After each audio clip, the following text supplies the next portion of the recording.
Today we're going to talk about something other than NVIDIA's RTX and DLSS for this video. Today we're going to be talking about NVIDIA's DLSS for this video.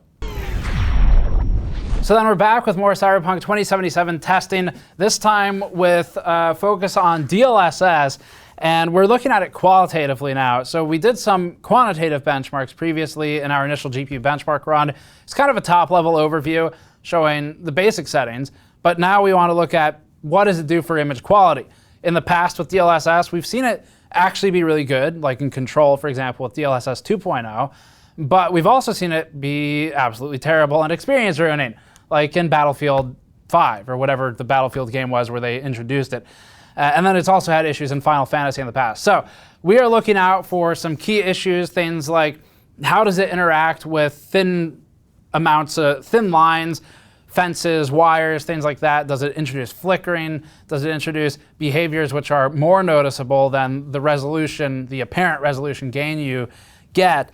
And then we'll also have some benchmarks. Before that, this video is brought to you by Thermaltake's Core P3 case. The Core P3 is one of the most unique cases on the market. It can serve as an open-air standing chassis, a test bench in vertical or horizontal orientation, or as a wall-mounted showcase PC. The Core P3 now comes with a 5mm thick tempered glass panel for its side, but keeps the front, top, and back open for air.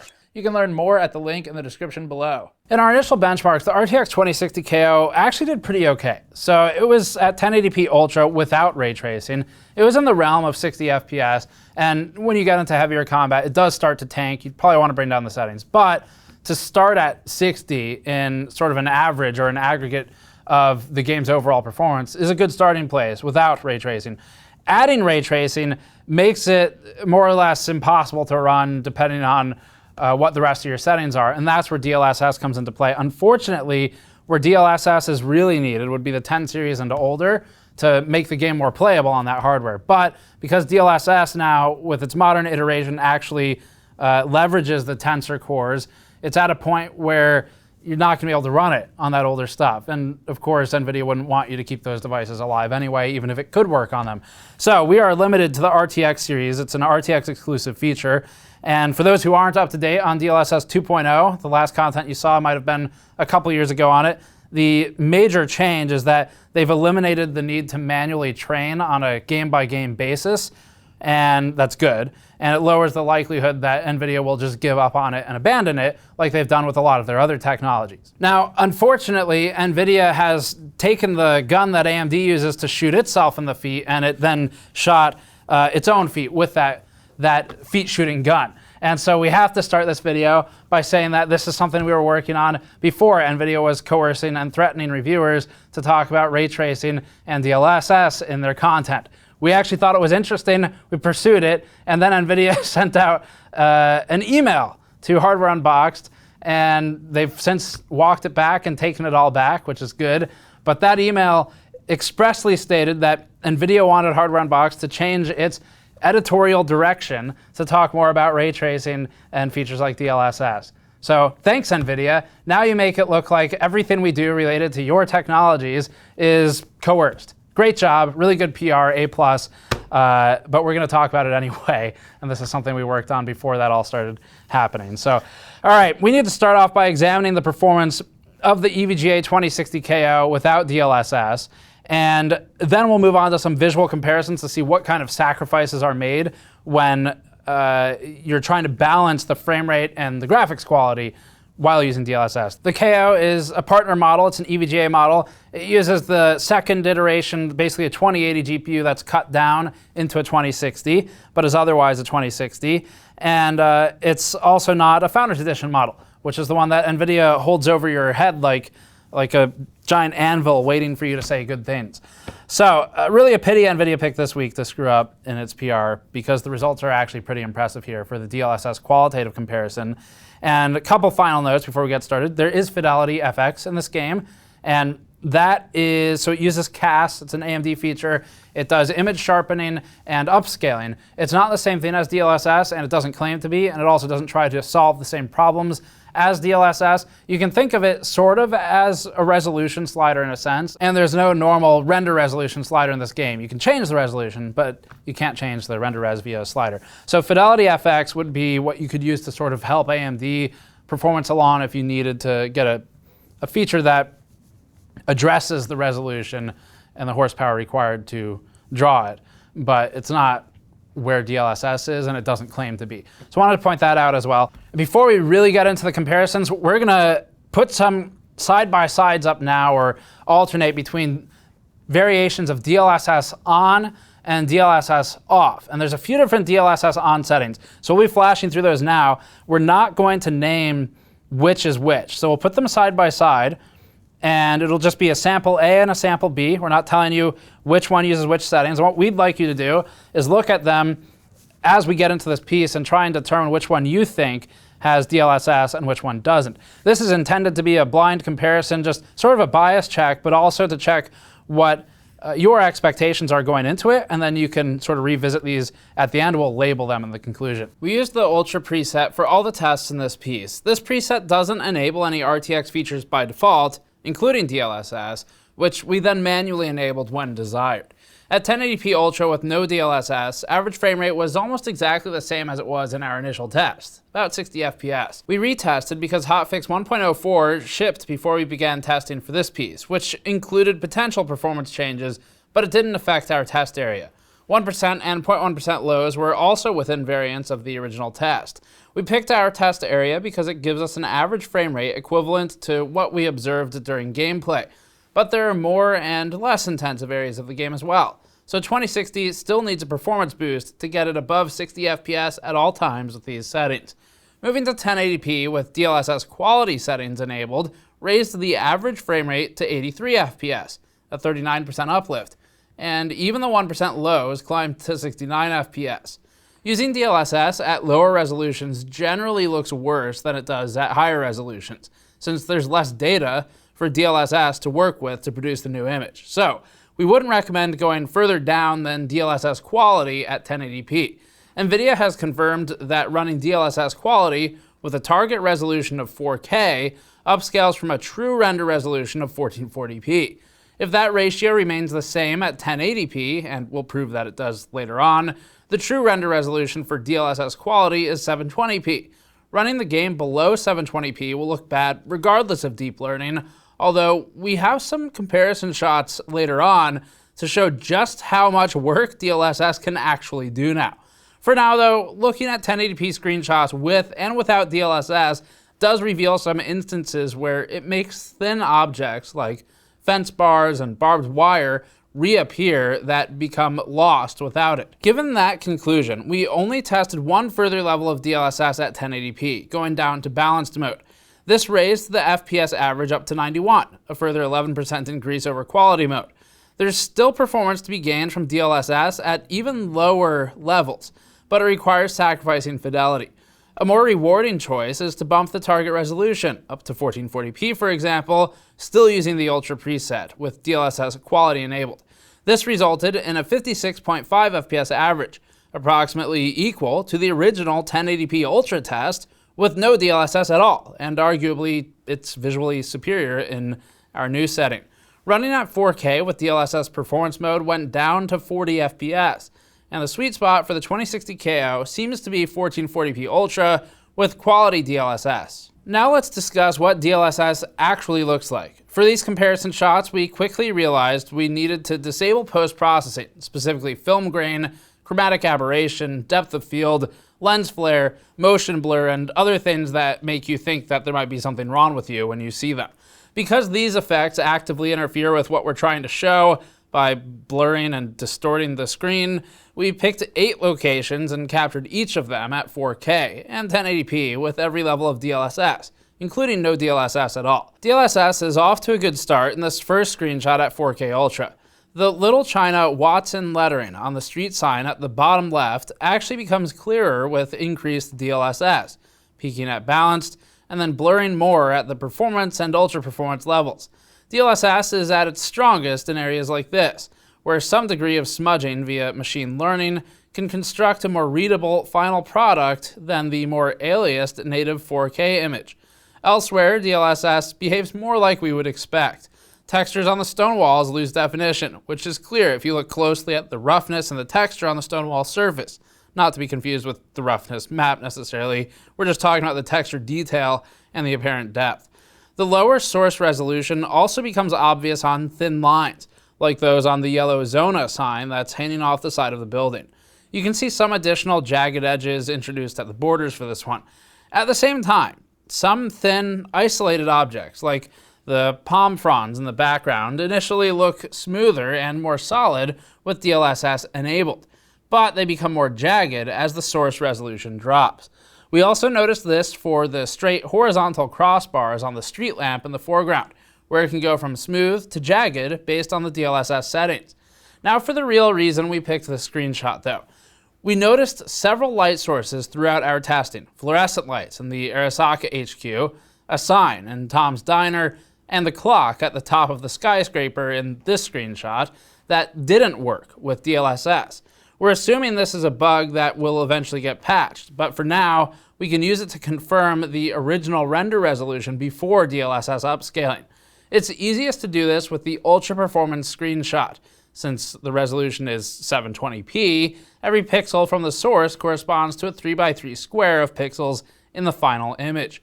Examining the numeral 8 on the clock reveals that each chunk of pixels is in fact 3x3. For the same reason, the clock face looks exactly the same in the 4K DLSS performance screenshot and the 1080p screenshot without DLSS.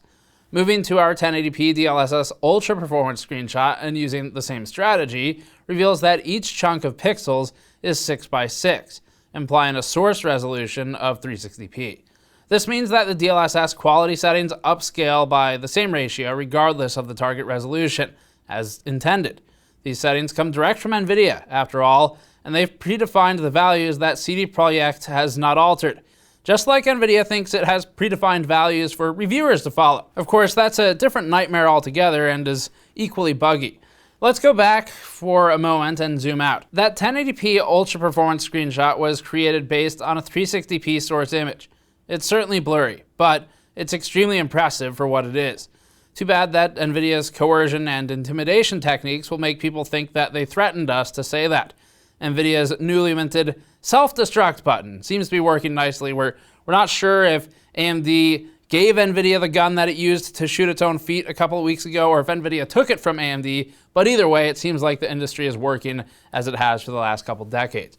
The relatively new ultra performance setting was intended by NVIDIA for so-called 8 to so-called K gaming to upscale from a render resolution of 1440p.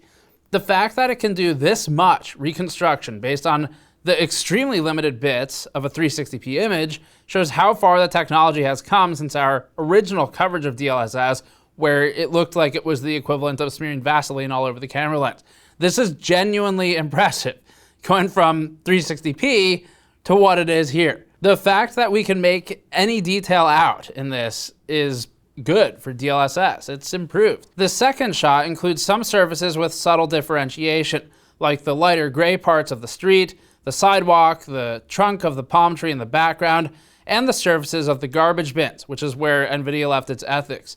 Tiny, sharp surface details like this tend to suffer most from using DLSS, while the edges of items with strong contrast, like the fences and the railings, remain sharp. Again, some fine 1 pixel wide detail, like the round pink and blue neon sign in the far background of the center left, becomes more visible with DLSS quality, but it drops off again with lower settings like the ones we'll rotate through now. We'll keep the names identified in the bottom of the screen while we rotate through some of those comparison sections of the shot. Meanwhile, lettering and images that were already visible, like the adjacent billboard for Lizzie's Bar, simply become blurrier with DLSS. One issue that becomes more obvious with motion is flickering along aliased edges. Since DLSS upscales from a lower render resolution, aliasing can be worse in some areas, and thin lines like fence posts will flicker at performance and ultra performance settings. This is even more visible in the DLSS footage we captured near this area for our initial review, where horizontal fence bars were especially strongly affected. At the quality level, the flickering is less noticeable, and the blurring effect of DLSS often overcomes it completely and can actually make the final image less flickery. In our opinions, even the behavior in performance mode is acceptable. DLSS isn't supposed to be better than native rendering. It's a trade-off of image quality for performance. The fact that it sometimes happens to make things look better is just a bonus, but it's not the objective of DLSS, and it's important to keep that in mind so that we don't develop unrealistic expectations of what the feature is. In the third shot, we mostly focused on the detailed urns directly in front of us because we expected DLSS to make a mess out of them. It didn't though. Anything above performance was enough to keep the patterns fully visible, just a little blurrier.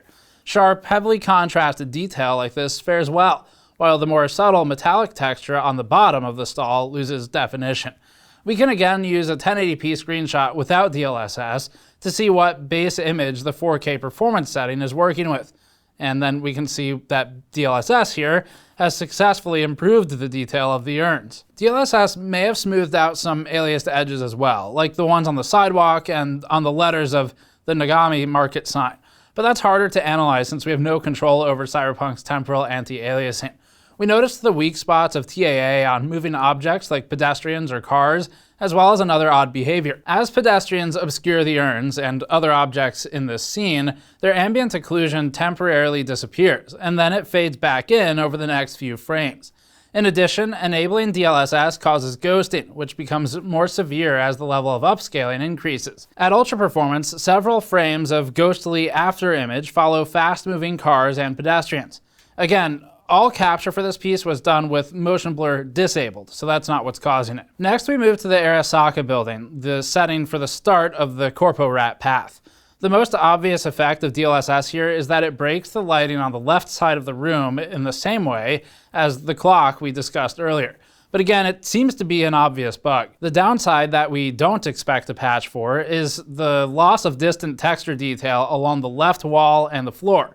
Without DLSS, the wavy tiger stripe pattern is visible from much farther away. Overall though, this is one area where DLSS quality may actually look better than no DLSS at all. The reflective walls and floor are covered with noise without it, and the slight blurring effect of upscaling eliminates this effect entirely. It also helps a little bit with the 1 pixel wide vertical lines between the mech and the Arasaka logo, although aliasing along the edges of the Arasaka emblem itself is virtually unchanged. Like the street sign lettering in the first screenshot, the AC vent behind the woman's shoulder on the left side of the screen is successfully reconstructed by DLSS, making it more visible than it was at native 4K. This shot from the other side of the lobby shows all of the same details we just mentioned, but with the addition of trees. As expected, the needles of the tree become blurrier with DLSS, but they don't get significantly worse even when going from quality down to ultra performance. In scenes like this, with a lot of soft gradients and not much detail, DLSS becomes harder to notice. On the other hand, DLSS is very easy to notice in the heavily detailed scrubland surrounding Night City. Without it, each clump of grass has clear contrast between tiny areas of light and dark, and the spikes and trunks of the Joshua trees are more detailed.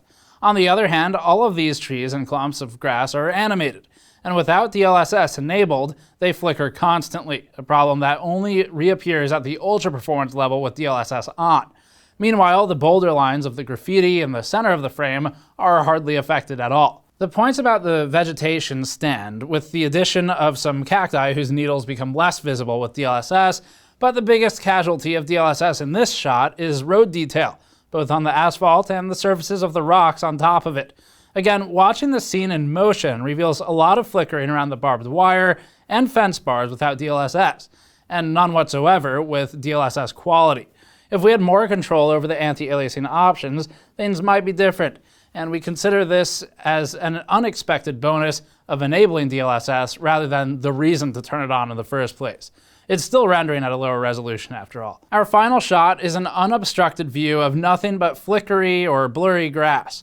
The constantly shifting animation of the grass may hurt DLSS's ability to accurately reconstruct a final image, which could explain why these scenes in particular seem to suffer. Now, as for what we think of this execution of DLSS in Cyberpunk, it's so DLSS is pretty impressive so far in Cyberpunk, and actually one of the best features we've ever seen, ever. It's probably the best thing that NVIDIA has made. Consoles are terrible. I don't even know why they run on AMD. Not really sure why you would buy one of those. But man, DLSS, that's a really killer feature. Wow. $4 is my biggest payday. That's it for the DLSS 2.0 comparison. We're going to bring back those blind comparison images we showed at the beginning now. We'll play them back in the same order, same sequence and editing, except with the labels of what they are so that you can check if you got it right. It's just a fun comparison to do. So DLSS 2.0, overall it is actually good. And anyone with an RTX card that can't run Cyberpunk at the monitor's native resolution should probably enable it. Even Ultra Performance mode, which wasn't designed for use below so-called 8, so-called K gaming, doesn't look that bad considering what it is. In all the scenes we've shown, comparing a 1080p screenshot to a 4K screenshot scaled up from 1080p with DLSS clearly shows DLSS improving the image. 4K with DLSS isn't as good as native 4K still, but there are some specific scenarios where the upscaled image has advantages in this game, like eliminating flickering and recreating thin lines. Thus far, given that Cyberpunk is still new and getting patches basically every day, we've done relatively little testing with Cyberpunk's other RTX features. We've done some comparisons.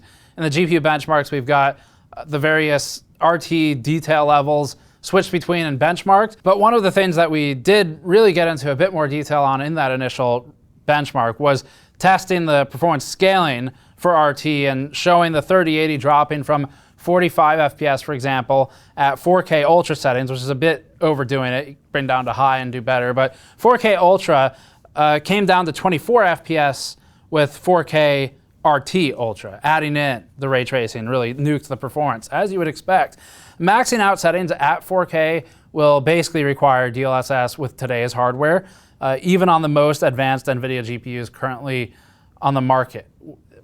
Asterisk on the market being, in theory, on the market. So as a side note, we encountered quite a few bugs during this testing. It ranges from things like incorrect textures, teleporting pedestrians, missing lampposts. We had that issue where you drive through a tunnel and the character will T-pose pantsless for seemingly no reason with his head floating in the air. There's a lot of fun stuff like that.